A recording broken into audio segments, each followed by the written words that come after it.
The Gemara on Daf 18 of Shekalim raises the question, just how much is a handful?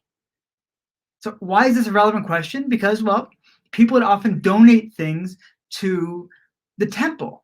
And let's say you decided you wanted to donate a handful of frankincense. It's one of the things that they used to use in the temple. How much do you have to give exactly? Now, had you said, I want to give, 10 grams or whatever the measurement they're using back then, 2 pounds, it would be very clear. But a handful is not so clear because we all have different sized hands.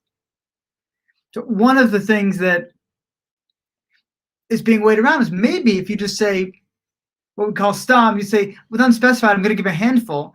But you never want to cheat the temple. So one opinion is you should give the handful of the very biggest of the priests.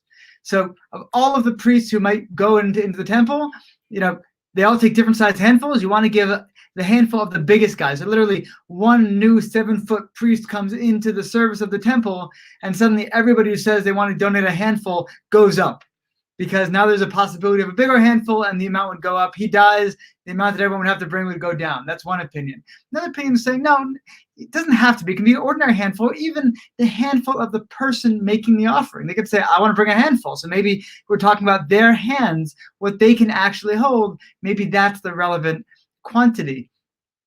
But it really brings me back to this whole thing about if we're going to be using relative metrics. We talk about arm's lengths. We talk about, even in English, we still talk about feet, which were measured to be roughly the size of a foot.